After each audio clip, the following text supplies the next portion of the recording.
So I lost everything that I thought I was in that moment. And because there was just nowhere else to turn, I knew getting drunk wasn't going to solve it. I knew going out and seeing friends wasn't going to solve it. I knew going on a walk. I knew absolutely nothing I did outside of myself was going to get rid of this pain. The only thing I could do was go inwards. And in that moment, I saw that I was, everything, that I wasn't this pain. I wasn't this person that was having um this suffering and things. And the other really interesting thing that happened in that moment was I had this real sense that if someone were to come in right now and stab my body, I wouldn't die. It was like really, it was a very, very, Yeah. very big shift, I think, in that moment too. And so that's why, yeah, it was a real blessing that, to lose all you think you are, you actually gain all of who you are, because there's nowhere else to turn anymore. There's nowhere else to go.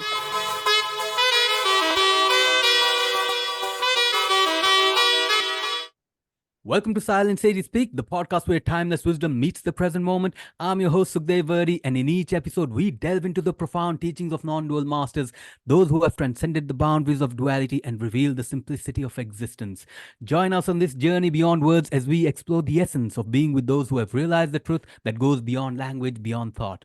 Open your mind, silence your chatter, and let the wisdom of silent sages resonate within you.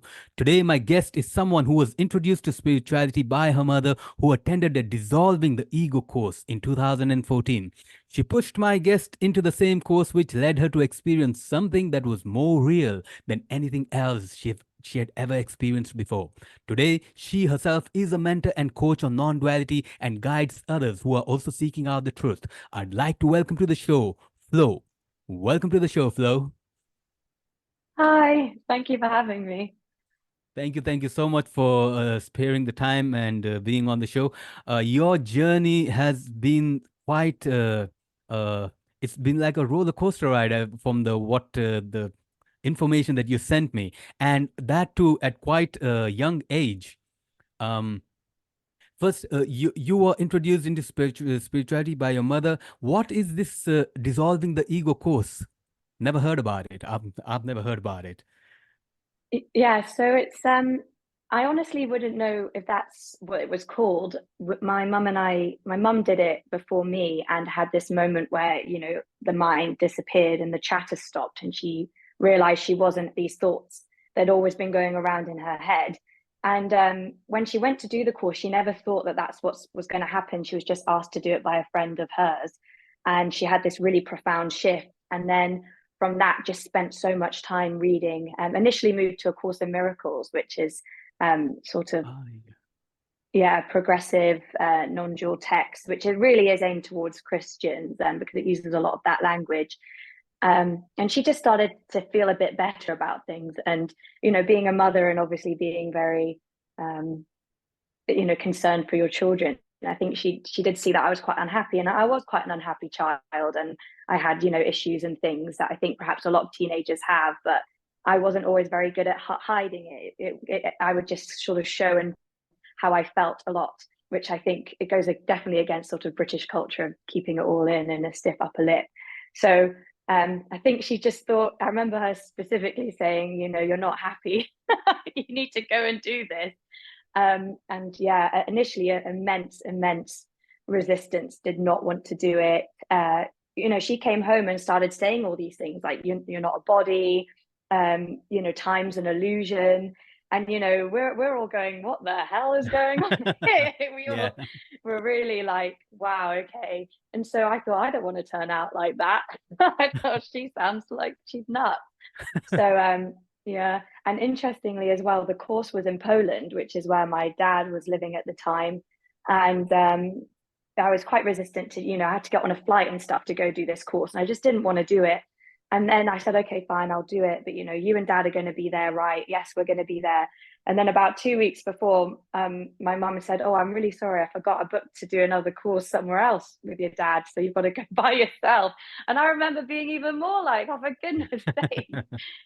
It seemed very like there was just a lot of resistance and a lot of, I don't want to do this. And when I went, I think being by yourself is good, because I'd go home in the evenings and really sort of let everything marinate, because I couldn't talk to anybody. Okay.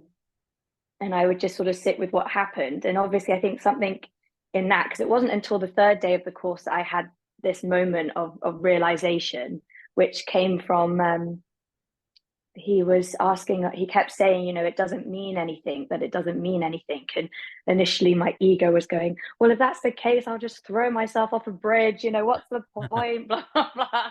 You know, you hear it quite a bit. Yeah. And then he just sort of kept saying it, and then it just clicked. Oh, it doesn't mean anything, that it doesn't mean anything. And then just silence. I had silence for about an hour, you know, and that was weird too, because it was like, what's going on? And Yeah. that's sort of, yeah, that's how it started. Yeah, that's how I got into it, I guess. And like you said, you're born and brought up in the UK, and now you're living in Melbourne. And this is during your college years? Oh no, so I'm a bit older, finished my university and everything. Okay. So I'm 27 now. No, when So you I was when you brought when up. you went when you went for the course and all that, Oh, I was 18 when I you did were the in course. college. So Okay. yeah, I hadn't gone. I was on my year out between school and university. I was Okay. on a gap year. Yeah, and so that was interesting, because I got to go home and still be with a lot of things. But it wasn't until obviously I moved to university, and I did try. I had my copy of A Course in Miracles, and I did try to practice and start doing the workbook lessons, but quite quickly just got, you know, dragged into the world and into experience, and, you know, wanting to be at university. I always craved growing up, you know, to be this kind of cool, popular person. I really, really wanted that, you know, and obviously I see now that was because I didn't feel cool, and I wanted other people to make me feel better about myself, because I didn't feel Yeah. good about myself at all. And so I got this sort of, I had this kind of popularity because I'd taken this gap year and I'd gone traveling by myself and all these kind of things. So I really sort of threw myself into it, but it was very unsustainable. And quite quickly, you know, I lost that kind of allure that I had. And, you know, just this extreme sort of self-loathing reappeared in my life. So yeah, it was a tough time, university. I had some really brilliant experiences and met some really brilliant people, but, you know, I think mentally just it was yeah, a roller coaster. I think that's really been my journey. You know, Yeah. once I stepped on the path and I was aware, I think I really feel like the universe just kept pushing me to do the work, do the work, do the work. I was just in so much suffering, constantly mental suffering. And I knew, objectively speaking, I was incredibly lucky. You know, I'd grown up you know, in a good environment, and had the use of my body. I was very creative. I had, you know, lots of things going for me, but I just did not feel that way at all about myself. So yeah, I just had to constantly do the work. All right. Just going back to that 1 hour that you said, that 1 hour of silence. For a lot of people who would not have experienced it, who would not know what we're talking about, what was it like, and what would you describe it as? Or how did it change anything that you knew before that and after that? Mm. So yeah, I guess the big thing was that because there was no thought there, so there Yeah. wasn't anything like, what am I going to eat for lunch? Or there was just nothing there in that respect. So that was quite odd, I think. And that was the first thing, just this like oddness of this just silence. And then it was sort of like, God, this is quite blissful, you know, Yeah. it's quite happy. And we actually all did go out for lunch during this time. And I just remember sitting there, I had nothing to say. I just sat there, and you know, I think other people on the course could see something had happened. And then I think we went back into the course, and I think slowly but surely, the thought of, well, how am I going to sustain this? How am I going to keep this up? Like those kind of thoughts crept back Yeah. in, and Yeah. then yeah, it just sort of all came back in. But that experience there is like, you know, just the sort of tip of the iceberg for what, you know, I experience now. It's so much deeper and bigger than it was in that moment. I think that was just like, I think the way to describe it is as if my mind had been in a cage, with like some prison bars, and someone had just opened the door, and all of a sudden, like there was space. But now it feels way bigger, the space, than it did in that moment. And I remember, obviously I went back into the world and university and stuff, and back into this cage. And I remember again when I went back to doing this work a bit more consistently in my third year of university, that sensation of the cage cracking open again happened. And that reminded me, of the experience I'd had when I was 18, which I do often forget about. And teaching other people at that time, I taught my partner at the time quite a lot of stuff about spirituality. And unfortunately, he just couldn't quite get it. I mean, I was only very early on the path too, but he couldn't quite get it because he hadn't had that experience that I was talking about, which is indescribable. And it's amazing how resistant some people can be when you start to question this. Well, where are you? Well, no, but if you can't be a body because I chopped your arm off, you'd still be here. It's not a geographical. And sometimes people get really angry, but that's actually exactly how I was during that first course. Him telling me that I wasn't a body. I was like, what are you talking about? So my family had the same thing, the same reactions, like, what the hell are you talking about? Then what are you doing here? Who is this, and who are we interacting with? And it sounds crazy because it's completely paradoxical. It's like nothing and everything, and you're suddenly you're losing the identity of the person that you have been all this time. And did you go through any loss of desire or motivation to do anything after that? That happened a bit later. So then did my university degree. I then went to drama school. I did a master's in acting, which was that was quite tough because that's all about the body, and the environment is very competitive. And this is where I started integrating. Now that I was living back home during again at this time, so I was sort of integrating a lot more of my spiritual beliefs, but it was still coupled with the fact I felt really real as a person. I felt Flo's here. This is what Flo wants to do. And then the pandemic hit, and so couldn't be an actor, and I was really faced with that. And that's when this thing came up of, well, what do I do?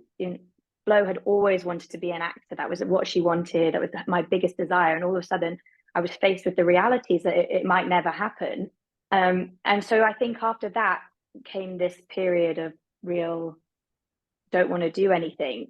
I still was doing. I wrote a short film which I made and I put on and stuff. And I still went back to do my masters and things. And then that partner I was talking about, we broke up in October or September 2021, and that was when I had my really big dark night of the soul, because I'd recognized in that moment that all of my self-identity, worth, everything was wrapped up in this relationship. It was wrapped up in this person and the life we were living together, and his family and all these kind of things. And I lost all of that, and in that lost myself. And that was when I really found that I am center and awareness, and that peace, and knowing that what I was experiencing as a separate body wasn't the truth. It just was because I was identifying as a separate body. And then it was that point that I really didn't. I got really confused with that concept of you need do nothing that's in A Course in Miracles, and so I did just do nothing. I did nothing. I just did all of that spiritual work. I walked dogs, and it was a hard time because Flo is a very driven person, was very wrapped up in successes and achievement and material wealth and all these kind of things. And here I was at the age of 24, single, which I felt was a huge failure. I felt like a massive failure, and living at home with my mum. And that was a very hard time. But I say it all the time, but I would go through it 1,000 times again if I ended up where I am now. Yeah. Definitely. I studied music in London as well. I was in the UK, Slough. I did music production and performance. I'm a musician, I'm a singer. So I had a entire experience that changed my life in 2015 completely. And now I still do music, but more of this, because there's nothing higher or better than teaching this or talking about this. So talk me through the dark night of the soul. This is something that I've heard from so many people. I don't know what it is. I don't even know whether I might have been through it, because I didn't know what it is. There were moments where I, was losing my mind, or I was scared of a lot of things, just being scared of my own mind. I don't know what the dark night of the soul refers to. Talk me through that, what you went through, and how maybe somebody who's going through it would be able to recognize it or get out of it. Yeah, I guess it is individual to each person because we've all got the set of jigsaw puzzle pieces that are our journey. What you need to go through is different to what I need to go through. So I guess I call it a dark night of the soul because I was just in the most unbelievable amount of psychological suffering. I think Yeah. anyone could go through. I just honestly felt like my whole world was collapsing. I didn't know what to do. I didn't know. I felt no joy, just deep despair. Um, I just felt like nothing was going to go anywhere. And luckily, obviously, I never progressed into anything, suicidal or anything like that, just because of um, my spiritual foundation. I just knew that was not the answer. So Yeah. it was sort of I had to sit with this despair and this deep, deep pain, like just this overwhelming sense of grief and sadness, and yeah, I felt broken, just complete brokenness. Um, and so basically, I just knew that the answer was to just let it all come up and to move through it and use every single thing that arose as a lesson. So yeah, the first thing I did was I meditated really frequently, sometimes for hours, even if it was just, I do like an hour in the morning. I'd often have to do an hour during the day and then an hour in the evening. Wow. And I started doing it's called the energy alignment method, and it's kinesiology method about using your body to show you a yes or no answer, and then you can release any stuck energy within yourself by saying a release statement. So I started practicing a lot, and then through that I came across Byron Katie's The Work, which is a really great form of self-inquiry. And I think this is when I started to really see a big difference, because I was just questioning everything that came up consistently. And I just made a real effort every single day to wake up and remind myself of the truth. And then anything that came up, so like the belief of, I'm not worthy, that was really, really prominent. He doesn't want to be with me because I'm not worthy, was really there. And that was just something I just questioned all the time. Is it true? Is it true? And slowly but surely things did get easier, but it did really go up and down, really did go up and down.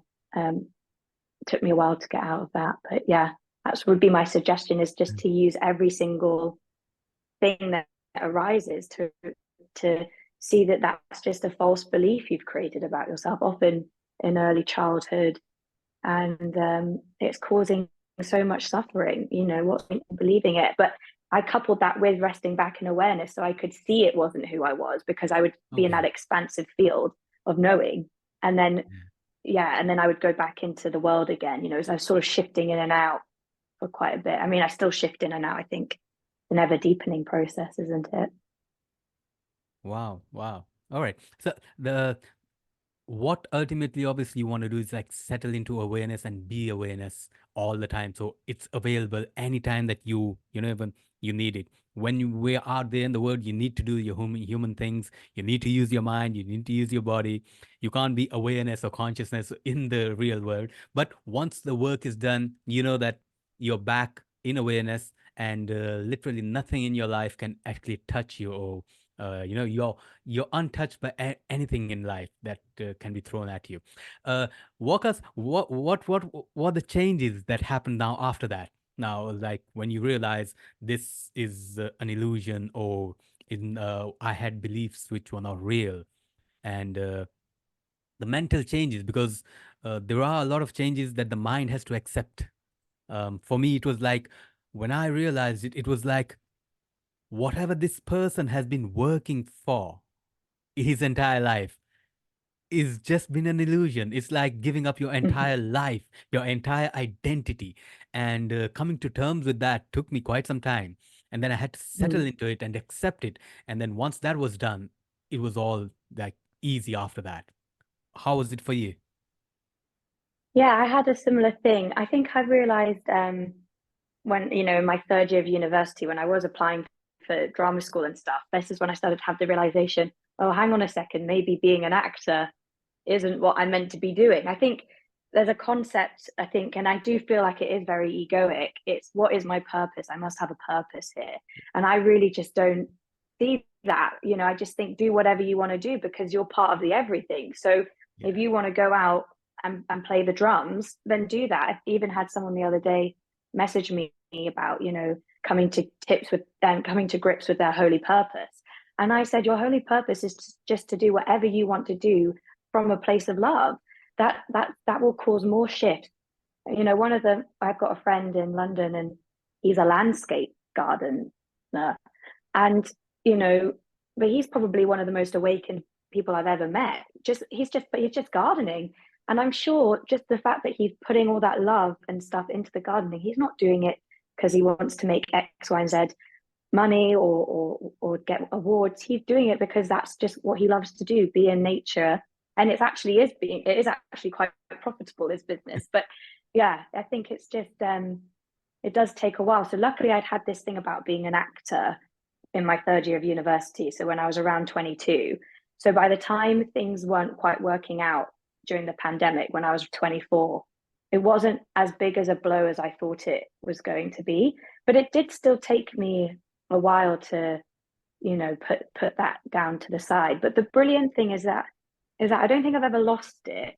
I just think I had to go through all of this other stuff Yeah. to come back to it from a place of a lack of attachment. I think before it definitely was, again, knowing myself that I wanted, to be cool and popular and I wanted people to like me because I didn't like that myself. I wanted to be an actor because I wanted people to clap for me, I wanted people to tell me I was doing a really good job. When you remove all of that, so did Yeah. my love of acting. It went away because it wasn't what I wanted to do anymore, because I didn't need it to do anything for me anymore. And now it has come back, and so is my love of playwriting, but more because I want to share and spread stories Yeah. than I want any accolade or appreciation. So Yeah. yeah, big things to integrate. Yeah, that's exactly almost very similar to what I went through. Uh, so from 2015 to 2023, about 8 years, I went into isolation and just cut out from family, friends, and everything. And my music, my concerts, and everything, I just like went into a shell. And I never saw any purpose of doing all that anymore. And then, like you said, spirituality is meant to free you to do whatever you want to do. You're not bound by I should do this or shouldn't do this. You do what you feel like.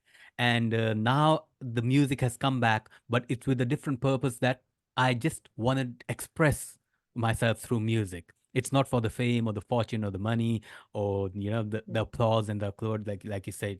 And this is something that a lot of people on the non-dual path, actually, when you get into it and you realize, so the question of if everything is nothing, and I have no purpose, then what should I do with this human life?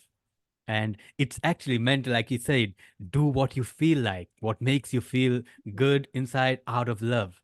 And like that gardening example you gave, that is brilliant. I'm sure when that person is gardening, his 100% attention is in the gardening that he's doing. And that's like a form of meditation. He would be in bliss doing that. Yeah. Mhm. So Yeah, that's totally. something really, really fascinating. It's good that you are now doing your acting back again. Your writing is, like you said, it's the same, the passion that you had. So you now know you had a passion of it. It wasn't really for the applause and uh Mhm. the joy that would have come with it. Um, you then went on. Now you started teaching this now to a lot of people on. I think I saw the Linktree website that you have. It has one-on-one Zoom sessions. You Mhm. have your YouTube channel where there are quite a lot of videos, a lot of followers, a lot of comments. How did you now get into teaching this, and how do you teach it to, and do you focus on people who are already on the path, or do you also talk to people who are completely oblivious to what non-duality is? Mm. Well, I think as I've become more comfortable, as it assimilated within myself, there was a period of time where I was sort of living this double life, which was flow, the actor person, and then flowing through flow. And it took me a bit of time to sort of, it was a split. It was, I guess, just another form of duality, just in my own personal life. So it took me a while to sort of integrate it. And interestingly, during that time, if I ever spoke about my spirituality with people, I was often met with quite a lot of resistance, and difficult conversations. So then it was sort of through the assimilating and becoming one with flow, and flowing through is the same, just maybe different aspects, but they're the same thing ultimately, and just in different forms. That was when I started to get more people in my life, or meet people who were quite open, not like on the path necessarily, but were open and wanted a different view. So I often talk to friends and family, and say things. I feel more and more I'm able to ascertain as to how far you can push people, or like how far you can say things. So when I came to YouTube, it was more that I was in this state of doing nothing. I didn't really have a job or anything, and I thought, well, maybe if I do some things on YouTube, I can help people and then get paid. That was sort of like the initial thing, but I didn't do any coaching or anything for a good sort of year or year and a bit after I started my YouTube channel. It was quite difficult doing the YouTube channel. I got some like frustrating comments, and things were yeah, it was hard to sort of motivate myself to do it a lot of the time, because you'd put something up and people would just be like, there's nothing here. And it's like, yeah, I know there's nothing here, but like, you don't run before you can walk. Some people aren't there yet. I wasn't there yet. This would have been really helpful. And so it was interesting. I felt the need to justify myself a lot. So I just sort of worked through all of the stuff that came up again, and not taking it personally and stuff. And then I started coaching, and that was just if people would come with questions, or people would come with a certain situation that was bothering them, and just to get them to see it a bit differently and focus on who is the self that's in this. But in honesty, I'm still definitely in my own journey to awareness and recognition. And in about October of 2023, I had an even deeper shift in realization, where I saw the collapse of time and space. And so that took me a really big time to integrate it, as well as really seeing the illusion of flow. And so that's why I've not really been posting that much recently, because I've just been integrating a lot of things, as well as issues arising now in my life that used to really affect me. And now it's like there's no problem there at all. And it's been a really bizarre time. And it's led me to this concept, what we were saying about just doing from the heart, I'm just living at the moment. I'm just living. That's all. That's why we asked to be separate. Yeah, flowing through, just living whatever comes up. And that's how I've ended up in Melbourne, and I don't think in any way I made a conscious choice to do any of this. I mean, that's the other big thing that's dissolving as well, is the idea of cause and effect, that there is no choice. There's no one here deciding anything. The body moves, and then the mind goes, oh, we made that decision. And so I've just been in this real flow state, no pun intended, just because just there's so much has shifted. But then after I've just finishing a job at the moment, and sort of looking at what to do next, and the desire to come back onto YouTube and things, and show a more honest reflection of life. So the other day, obviously, I posted a video of me crying because this sadness just came up, and more I'm having emotions arise, and there's no story behind them anymore. It's like my mind's desperately trying to be like, what's going on, and trying to attach it to something. And I think it's just emotions in the body just wanting to be released and felt. And I wanted to share that with people, because I think we can get, as your mind is still here on this path, you're comparing yourself to other people, you're thinking that what you're doing isn't spiritual, you know. And I wanted to say as well, I still go to a nightclub and I still dance because sometimes, you know, that's what I want to do. And I'm with a group of people and they all want to do that. You know, yeah, I'm going to go live that. Like, let's go dance. How much Yeah. fun is that? It's all just a brilliant way to live, really. No attachment and just going with it. Yeah, yeah, yeah. I totally, totally second that. Like I said, it's meant to completely free you. And so if you want to go and dance, a lot of people would think of dancing and night clubbing and maybe going to the pubs would be unspiritual, unholy, and those kind of things. Mm. But when you're awake, you're meant to live life to its fullest capacity. That's the only way spirituality is meant to help you. When you talk to people, like you said, the people who come to you with different questions, uh, I'm sure it would be questions where they're uh, facing a problem in life, or they have something to do with something else in the world going on. Do you bring them back to awareness, consciousness, or do you work out the problem on a relative level? I guess I do a mixture of both. Um, I sort of do what I have a spiritual teacher that I go to, and she does the energy alignment method, which I don't teach that myself because I haven't trained in it. But I basically always would just go to her with a problem that I was confronted with. Um, Even though she does practices awareness and things too, perhaps just because it's not something that I experienced in a coaching session, I'm not entirely sure how I would bring about it. I often always start with just being still and just being with what is. But I know that some people really have mind blocks themselves around being an awareness.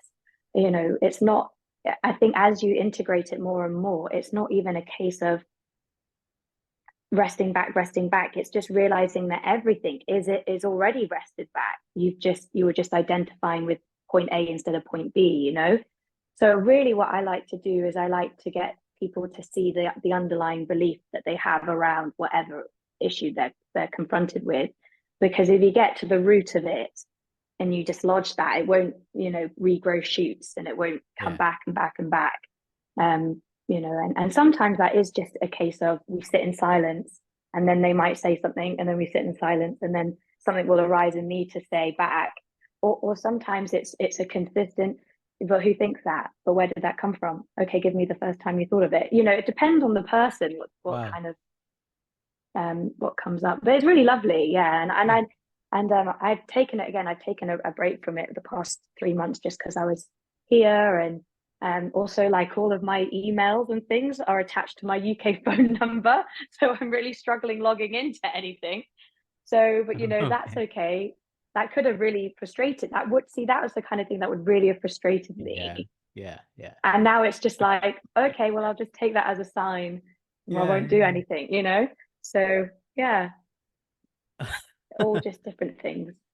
That's great. The way you described it is so lovely. It's like I would want to be sit in silence with you and just wait for some thoughts to pop up. Oh, this, and then sit in silence, and then it would be a really fun activity, I think.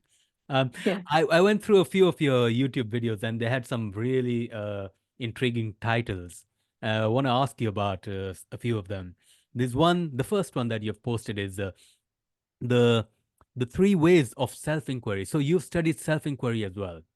You, Mm-hmm. you mentioned your mother read a lot of books. You yourself went through a lot of YouTube videos and did a lot of learning and went to different teachers as well. So you've done self-inquiry. So in what kind, which masters or which books, or how do you conduct it? And this three ways that you speak of, what are these three ways of self-inquiry? Oh yeah, that's quite an old video. I That's the think that's first like, video. That's your first video. yeah. Um, oh, so I think I definitely talked about Byron Katie in that one. I think that was when I was like fresh on the Byron Katie train. I was like, this is fantastic. Everyone should do it. Um, so that's one, and that's the work. I don't know if you've heard of Byron Katie or No, I haven't. I no, haven't. no. So she's her story is really fantastic. She, you know, is in immense suffering.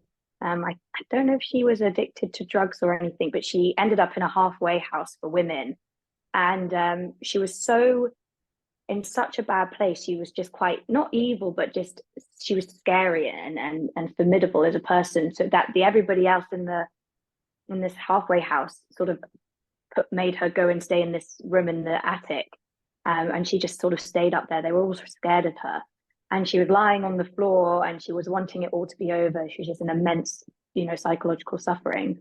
And then a cockroach sort of went over her hand, and in that moment, she just completely dissolved the sense of self. I'm not entirely sure what exactly happened, but it just completely went, to the point that she didn't even in no way, shape or form identified as Byron Katie, the person that, had all this suffering and stuff. She forgot loads of the memories. She forgot, even her own children and what they looked like, and her husband and all this kind of stuff. And she was just pure innocence. And what's really brilliant about her story is, despite having that big shift in concept, like conception and consciousness, she was still in the physical body, which still had these false sense of beliefs about themselves that was still arising. And so she learned to question it through these 4 questions, which is it true? Are you sure it's really true? How does it feel to believe when this is true? And then what would it be like if you didn't believe this to be true? And then you do this turnaround statement, because again, everything is a reflection of yourself. So that was really great, because I'd go like, this is a classic one at the time, would be, my boyfriend's left me because he doesn't want to be with me anymore, and then do all the work on it. And then eventually I'd turn it around and it'd be like, I don't want to be with myself anymore, and okay, yeah, I don't want to be with myself anymore. I don't want to be with this self. I don't, that's a great form of self-inquiry. It must have also been, maybe I mentioned Rupert Spira, and he was the first non-dual teacher. He's the first non-dual teacher I got onto. So just like my mum with all the reading of the books, I read so many books. And I think I was because I've had quite a transient life growing up. I moved every 2.5 years around the world and things. I'm very used to picking things up and dropping things off. And I think that's really helped me during all of this. So I'd get really engrossed in a teacher and their teachings. And then, as I sort of moved through it, I'd drop it away and move on to the next one. So Rupert Spira was definitely the first, and just that concept of I am, and I can't, he has so many great ways of delving into it. And I think the yellow book he has, which is You Are the Happiness You Seek, is just really brilliant, because people pose lots of questions in that and he answers them. So I think anything you might be going through, somebody in that book, somebody's asked it, and he's, and so it's just sort of like, is it true? I think, and then this comes to, like Helen Hamilton, who's someone I've been following a lot recently. Her self-inquiry is just, is it true? Just, I don't love myself. Is it true? And you sit with that, and then it might come up, well, I love this about me, but I don't love that about me. And it's just a very slow thing. I did it, this was, back in November time, I did it about being an actor. Thought, I'm not good enough to be an actor is what came up. And I ended up having to do this process. I don't know why I did it, but I went through every single moment in an actor's day. So waking up and someone coming to collect you in the car. And I go, is it true I'm not good enough to be collected in the car? No, it's not true. It's not true. You're more than good enough to be collected. Okay. And then it was standing and being in makeup. Is it true that, and that was quite a profound one. I felt really great after that, really shifted a load of things. Yeah. So and then I think it's just, constantly now, it's just a case of, if something, this is a problem, is it true? Is it true that this is a problem? And it will come up with, well, it's a problem because if I do it like this, I might have to spend extra money. Okay, well, is that a problem? Is it true that spending extra money is a problem? Well, yes, because I don't know when I'm next going to get money in. Okay, well, is that true? I don't know when I'm next going to get money in. If I'm in this limited individual belief, of course, money doesn't, you have no idea when money's going to come in. And then that reminds me to maybe relax back a bit again, and so on and so forth. And then I think maybe a fourth one is just, Rupert Spira's just constant I am, that's just a form of self-inquiry. I am. Wow. Wow. That's brilliant. The ones that you've mentioned, all the Western teachers, did you have any Eastern influence like Ramana Maharshi, Vivekananda, heard Nisargadatta Maharaj. Have you heard of them? The Eastern ones? No, Okay, so I so know Rahama yeah, Maharshi, but I yeah. don't. Yeah, and I haven't really. Yeah, the Eastern philosophy isn't. My mum did it because she's done a Vipassana and things, and Mm. Rupert came from a Vedanta. I can't Ad- remember. Yeah, yeah, yeah, Advaita Vedanta. That's yeah, what I Advaita studied Vedanta. as Yeah, well. yeah, Yeah. So yeah. why I'm asking that is because Ramana Maharshi's inquiry, self-inquiry, is exactly the same. So he's got this phrase of ask, "Who am I?" So if you have a question, who is it that has the question? You know, whenever you're Mm, faced with anything, try to find out who is it that has this, and you're not meant to get an answer. Here's the hmm thing: you're not meant to get whatever answer you get as "this is who I am." That's the wrong answer. mm, You're meant to it's meant to yeah. dissolve the questioner. But hmm he's got that his famous book is Who Am I? The self-inquiry about it. And what you spoke about, that the whole inquiry sounded very similar to this. Keep asking, who am I? Who am I? mm, I'm doing this. Who is it doing? Who's doing it? And until you end up finding that really the person that I think I am is not really there. He's not the one that wants this. Like you said, you wanted to do acting, or you were hungry, and suddenly sat down, and it's not really me who's hungry. Yeah. mm. um Another video of yours which really intrigued me: letting go of spiritual ego. This is something that's Oh yeah. really really tough to do, because once you get into these teachings and the books and the courses, and you've got so much knowledge, now you got to let go of this knowledge. Mm, It's like, yeah. I learned all that just to let go of it. How am I going to let go? I can't let go of it. And there are a lot of people who get stuck in there. And how would you describe spiritual ego, and how do you let go of it? So yeah, so it was in this October time when I had that big shift, was when I realized that I was carrying this spiritual ego. And so what it was that this identity of flow really needed success, some form of success, something to strive towards. Even though I thought I was doing nothing and I was allowing, I came to be really aware that actually this sort of success thing that I needed was very much present in my spiritual journey, and in absorbing all this information and then trying to teach it and all this kind of stuff. And then I also at this time had started hanging out with some more non-dual people around my age, and it I basically could see that I was creating this sense of superiority, not necessarily that I thought I was better than anybody else, but that I had it all figured out. I've got it all figured out, blah blah blah blah. And it was just that was just my ego wrapped up in spirituality, and it was Yeah. so clever. And it was seeing through the concept of space and time, which I had through the direct pointing. I don't know if you've heard of it, which is using a Buddhist approach called the 10 fetters. So that's sort of an Eastern uh, Yeah. philosophy that I've currently been sort of utilizing. But yeah, I had this moment where I saw, that everything in my mind, everything I saw outside of myself is actually just in my mind, because the image gets processed here and now. And Yeah. it was something I hadn't experienced before, and that sort of shattered through a lot of another sense of a lot of concepts.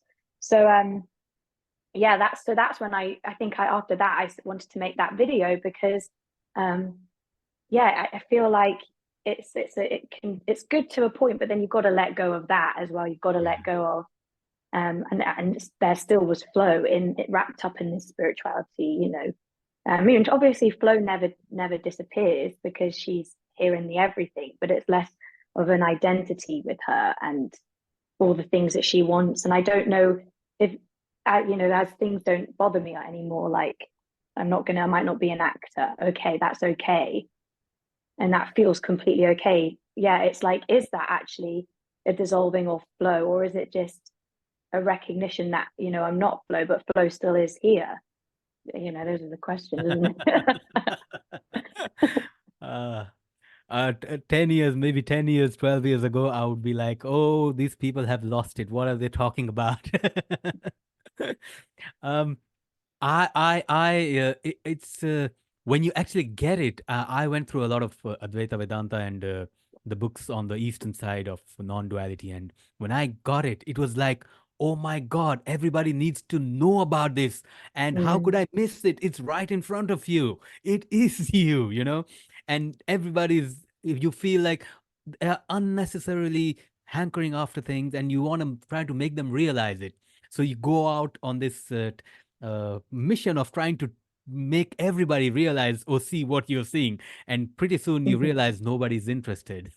And mm, what I did is, so in 2019, I authored 10 books on non-duality and the Upanishads, and I put all my knowledge into whatever I wanted to say to anybody. I put it in those books and I put them out there, and I said the right people will find the books. I'm not going to bother talking about this to anybody because it sounds insane. It does sound insane when mhm. you tell everybody it's all an illusion, and everything is nothing and nothing is everything. This identity is false. It sounds crazy, Yeah. and so I put everything out in books.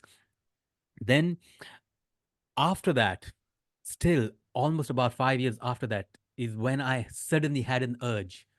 Now I need to go out, even if I look mad, even if I'm conceived as having lost it, I need to go and Mm, talk to other people about this and let it out. And so that's why I mhm, started this YouTube channel and published some more books, got on social media, getting in touch with people like you who are teaching it to other people as well. So, like, I'm on a mission now to talk and sound as crazy as I can to everybody, hoping that the right people will get it. Um, you talk about um how you used your suffering to return to the truth also. You remember that? Uh, yes, yeah. I think that yeah. was one of my. I think the one that really blew up the first time was why you have to lose everything to gain everything. Okay. That one like really blew up. But then I think that was then this like the second one Okay. that went really, you know, Talk how to about lose that your one as well. suffering. Talk about that one as well. That would be good. Uh, That sounds good so as well. yes, The titles are so yes. intriguing. Yeah. Yeah, yeah. So I guess the how to lose you know, why you have to lose everything. That was, and you can see it in who I am then versus now. Is I still wasn't comfortable with sharing that I'd gone through this big breakup. Yeah. That was basically what had happened. You know, because I felt such a failure. It's like crazy. You know, and sometimes if I'm in a meditation and that version of myself sort of arises sometimes, and I just this overwhelming sense of just you know just wanted to hold this person and tell her it's going to be all okay. But yeah, through losing everything that I thought was what made me happy, which was this relationship, and there was a sense of status I had in this relationship, you know, because it was like this again, everything comes back to this. I really just didn't like myself as a person. um and it came back to, well, I've got this physical status symbol of this boy, and that just goes to show that I am a nice person because he's in a relationship with me. You know, it was like that kind of stuff.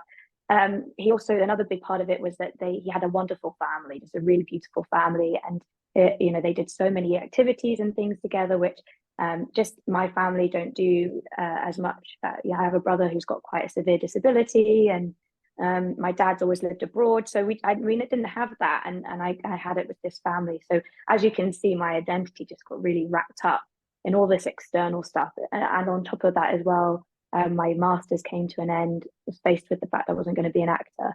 So I lost everything that I thought I was in that moment. And because there was just nowhere else to turn, I knew getting drunk wasn't going to solve it. I knew going out and seeing friends wasn't going to solve it. I knew going on a walk. I knew absolutely nothing I did outside of myself was going to get rid of this pain. The only thing I could do was go inwards. And in that moment, I saw that I was, you know, everything, that I wasn't this pain. Yeah. I wasn't this person that was having um this suffering and things. And the other really interesting thing that happened in that moment was I had this real sense that if someone were to come in right now and stab my body, I wouldn't die. It was like really, it was a very, Okay. very, Yeah. very big shift, I think, in that moment too. And so that's why, yeah, it was a real blessing that, you know, to lose all you think you are, you actually gain all of who you are, because there's nowhere else to turn anymore. There's nowhere else to go. Yeah. Yeah, that is beautiful. Uh, uh, and this I've seen this with a lot of people. It happened with me as well. Before the awakening, you have to go through some tragedy. It's like something has to shake you as a person completely to the core before you can actually wake Mm. up. And you're willing to let go of everything, even if it's in return for nothing. Mm-hmm. A lot of people, I went through a really like the most darkest phase of my life before I was introduced into spirituality through the Bhagavad Gita and Krishna. And I read that and I was Mm-hmm. like, oh my God, what the hell? I've never read this. And um, he was talking about non-duality and the different paths, and that got me onto it. But what led me to it was the darkest phase of my life. And it really completely pushed me to find out the other side of life, the Mm-hmm. spirituality side. Um, yeah. Um, the ego's biggest trick. Uh, Oh you, yeah. yeah, go on. No, you continue. I was gonna ask you, how do people get in touch with you now? And are you done with learning? Are you still doing courses? Are you, apart from teaching other people now, are you in any involved in any groups, or as a teacher or as a student, or is the journey still going on spirituality even after realizing absolute nothingness? And yeah, the ego's biggest trick. Yes, so I guess at the moment, there is a desire to come back and help. Yeah. And I've been perhaps trying to refine more what that would look like because um, yeah, I'm definitely so in this better approach. You do like fetters 4 and 5 are looking at ill will and desire, and that's sort of what I've gone through, and that's what's let go of this, seeing through flow and seeing that there was nothing there to begin with, and issues arising in the world, and there just being this complete peace around it because there's nothing anymore that bounces back off it. And so then the next ones are Theta 6 and 7, which is space and time. Um, and so that's sort of what I'm integrating at the moment, the collapse of space and time. So then, and if I wouldn't feel comfortable teaching that at the moment because I'm still, Yeah. learning it. So I think you're always learning. Like, I think if I were to say, no, I'm done, I think we'd all know a spiritual ego and it was there. So Yeah. yeah, I'm very happy to always learn, and I want to be a lot more I never think I ever lied or was dishonest, but I think there was an element of, the person that is here and is expressing themselves that didn't express fully that on the internet and online, which I now feel a lot more empowered to do because I don't fear the judgment like I used to. Yeah. Um, so I guess I've just been trying to think about ways that I could help people now. And so what's sort of really coming is to continue on this path of getting people to learn how to love themselves, those first few stages where if you're constantly resisting who you are because you don't love yourself, then you're never going to want to, you can't move through that. You've got to completely embrace yourself. And even if you do that and you end up living for 5 6 years just in that place of really loving who you are and not wanting to go much further than that, I think that helps your mind start to go, oh well, there's something more than this, or like your soul knows, or whatever consciousness knows, there's something more now than just that I love myself. Because once you love yourself really deeply, Yeah. you just want to expand that more and more, and that comes through dissolving yourself. So I think, yeah, I've done a couple of workshops and things about, undoing false beliefs. And I think the other big thing is that, I started this journey because I wanted to be happy. And yeah, I've created this 6-week course, which is called Finding Happiness. And again, that's for like people who are right at the beginning of their journeys. But I realized that I did need some sort of website, some sort of central Yeah. place to sort of organize this. So I've actually over the past week been designing and creating a website, which I'm sure I'll launch soon. And yeah, I think that's just what I'd like to do. And then if people want deeper discussions with me, I'm more than happy to do that. But from the majority of people that have come to me for help and guidance, it has been that there's still a lot of them are very stuck in the illusion and the self-induced delusion of thought and belief. And it's, I think that's the biggest resistance really is letting go of those things, you know, not blaming anyone anymore for your problems, but completely accepting them, you know. Yeah. How do you, when I started talking to people about this, and these were my questions as well when I started off. How do you explain that everything is an illusion? If you were to look at something like, here's the mic, how is this an illusion? How would you explain that when you talk about Mm, everything being an illusion? Um, Now I've learned that the seeker also needs to have intelligent questions. He's got to have the right questions to ask to get the right answers. mm-hmm, So how mm, do you explain to people now thought is an illusion, or everything around us is an illusion, or it's a belief? A belief is mm-hmm, basically like an imagination. A belief is an imagine. I believe in this. I imagine it. So how do you go mm. about that? Well, well, with thought in particular, the big one is that, you know, well, your thoughts come and go and they're not there all the time, so they can't be the truth. You know, because there's something that's always there and present and is aware. But one day you'll be sad, and the next day you won't be. So sadness can't be true. It can't be who you are because it's not permanently there. And perhaps you could say the same thing about sort of physical objects, but that's a tricky one as well, because you know that microphone being there, obviously I'm seeing the microphone being there. I think that helps you use the idea and concept that, you know, we're all one, because we're all experiencing the microphone being there, because we're all coming from the same aspect, we're all part of a whole, there isn't a separate Yeah. point going on.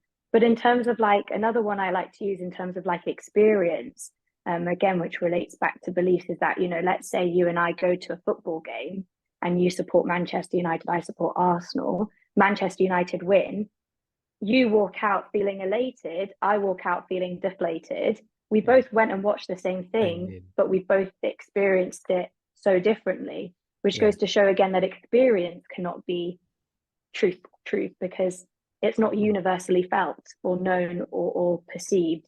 It's you know, and it's like when you're growing up and you have an argument with a friend and the teacher pulls you aside and they go, right, well, you've got one story and they've got another story, and then there's the truth. So it's sort of like, Yeah. you know, we perceive it differently, and then actually really there is no truth. An argument happened and it was meant to be, it's truthful for each person how it came across, you know. There's no right or wrong that needs to be had in that argument either. Wow. Wow. Yeah. Uh, you have had no exposure to Advaita Vedanta, non-duality, Nyaya philosophy, or these kind. Buddhism does a lot of non-dual teaching. Any uh, quotes that you love from Buddhism, the Tibetan Buddhism, Zen quotes, koans? You know the ones that I love. One that is from Zen says, "Try to imagine your face before you were born." And it's just like meant to stop the mind from thinking, or something like before enlightenment, chopping wood and carrying water. After enlightenment, chopping wood and Yeah, carrying water. Uh, yeah. and My mum this says that one a lot. yeah, yeah, it's and you find this very helpful when somebody asks you. Now, when you make them aware of awareness or consciousness, the number one question after maybe even the feel it would be, how do I use this? How is it useful? How does it help me in my life? And the Mm, answer is it doesn't. It doesn't really help in your situations. It's meant to free you from the situations. You mhm. realize I am not that the person who's in that situation. You have any favorites of yours? Quotes of these kind? Yeah, I think, well, there's only two that come to mind. Again, because I've switched up and things a lot. I've never really fixated on one specific thing. I just Yeah. used what I felt I needed in that moment, and then just let it go. which I think has been very useful, because I often come across people who are, stuck on that one teacher and go to all Yeah. their Oh, retreats and all yeah. that kind of stuff. And I think the brilliance as well, and my mum and I discuss this a lot, is that because we had that Course in Miracles background, which has a 365-day lesson workbook, which is just daily remembrance of the truth of who you really are. But it's also teaching a lot about forgiveness and loving one another, and the concept of a special relationship, or a romantic special relationship. So when my mum and I, again, our journey is very similar. We've gone from being the teacher to the student to one another a lot. And when she stumbled across Rupert Spira, and so did I did too with her. We were able to really embrace a lot of the non-dual themes, because of the fact that we had really been learning non-duality. It just been covered in Christian Yeah. sayings, and that when we started to judge somebody else, we knew that that was just self-judgment, because that's what A Course in Miracles teaches you, which has really helped with that. So yeah, I don't have many, but the two that come to me would probably be The Wound is Where the Light Enters You, which is Rumi, which I really embrace. Yeah. When I was going through my dark night of the soul, I eventually got that sort of tattooed in I got a sun and a moon, sort of in a yin yang. Okay. Because through that way, and then the next one is, I think it's a Buddha quote. It's just all there's left to do is laugh. And that's just been really That's lovely. brilliant. That's brilliant. Yeah, Oh, wow. yeah. I'm hearing that for the first time. That's brilliant. All that's left I to do think is it just laugh. is laugh. Yeah. Yeah. Oh yeah, that's a good one. I just want to go back to just another 5-10 minutes. You spoke about Mm-hmm. time and space being an illusion. So from the Advaitic point of view, from Vedanta, using language and analyzing what is as is, they reduce the universe down so quickly and so nicely that you would have no questions asked. Um, the absolute truth is infinite in nature. Mm, And what is infinite is indescribable, it's limitless. So if we can't talk about it, then we can talk about what it is not. So infinite mm, is not finite, it is limitless. mm-hmm, So what kind of limitations are there? The entire universe is limited in time, space, and objects. That's it. And then mm, the human experience is nothing but emotions, thoughts, and actions. That's all we can do. A variety of different emotions, thoughts, and actions. And that's what we call our experience. And our life is one experience from birth to death, experience of emotions, thoughts, and actions. You understand this, you have understood your entire life. And mm, space and time can only appear when there is an object. In the absence of an mm, object, there can be no space or time. It's always an object that is in space and time. You don't have mm. space and time in objects. So you Yeah. understand these little few concepts, and it just clears up so much of how everything is an illusion. Here's the tricky part. Um, the experience you have cannot be denied. It must be real because you had the experience. But what you experienced can be denied. What Mm-hmm. you experience is the illusion, but the fact that you experience it is not an illusion. So it's Yeah. it's real and unreal at the same time. Uh, Flo, thank you so much. What I want to just finally, if there's anything that we've left out that you would like to talk, this channel is mainly for people who are already on the non-dual path, so they do know what we're talking about. Anything that you feel I've left out or you'd like to add to the people who are listening, and anything that you have upcoming, like your course you said, and your website, you send me those links. I'll add them in the description. But Okay. Yeah. the final words uh, to whoever's listening and whatever you feel we've left out. Yeah. I don't really think, I think we've covered a lot, and I think it's been really lovely. Definitely going through you know, what is there to say? And I guess it comes back to all there's left to do is laugh. I guess that's basically I'm gonna it. use that. I'm gonna use that as Yeah. the promo of this podcast. Okay, good. Yeah, all right. So thank you so much, Flo. And I know it's you've taken the time out of your busy schedule. Is your mother there with you in Australia, or are you there by yourself? Yeah, All by right. myself. And can I ask you one last question? Yeah, sure, of course. The name flowing through. Uh, does it have a significance, or is it just meant to mean that whatever is flowing, flow through?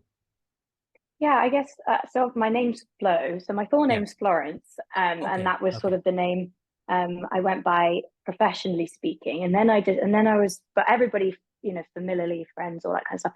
Everyone called me Flo. And then it just so happened I went on one of those Rupert Spira webinars, and I got to speak to Rupert. And I went to ask him a question about desire, and you know, we talked about it for a bit, and then he just went on this like just 3 minute thing about how my name was Flo and just how brilliant that was, you know, because that's what we should be embling and things.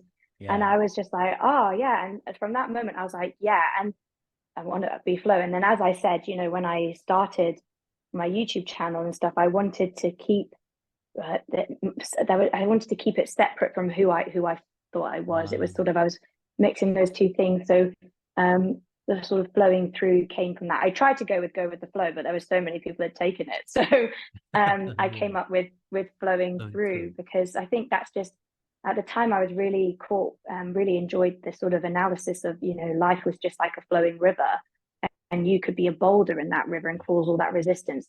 You let that go, let it all just flow through.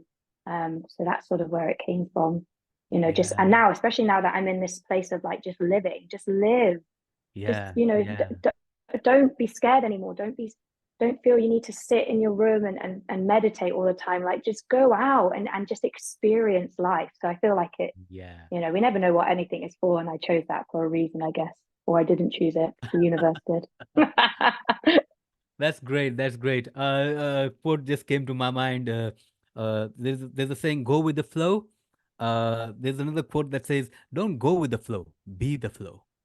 Yeah, that's a good one. I should start saying that to people. Yeah. All right. Thank you so. Your course, is it already out? Is it released? What is it titled? Not yet. It's yet to. So not yet. So yeah, I have my YouTube channel, which is just flowing Okay. through on Okay. YouTube, and Okay. then again an Instagram, which is the same name, and then the website will also just be www.flowingthrough.com, and then it Okay. will be on there, you know, Zooms and things. And I think when I first launch it, because I'm going to do it in more of a focused way than I have before, I'm planning on offering one-to-one sessions and some mentorship, you know, 5 calls for a set at a much more reduced price than I would do usually, because I want it to be accessible. And Yeah. I notice more and more that there are people that could really benefit from this. It's the barrier to entry with the money. And I have another job, and I work other jobs. So it's not like it would be my sole Yeah.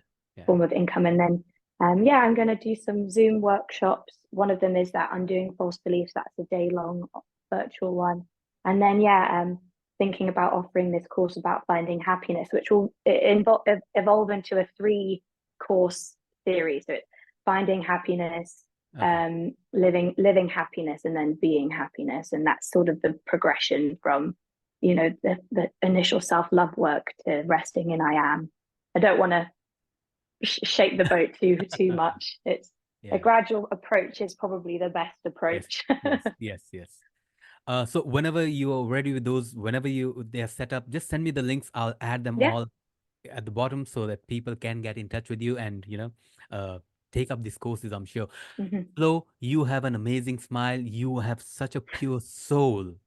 Literally, from looking at you, you're so pure, and just keep flowing through. Thank you so much for your Yeah. time, Thank you and so I much. really You're so appreciate it. kind. Thank you so Yeah, much. it's been Yeah. wonderful. Thank you.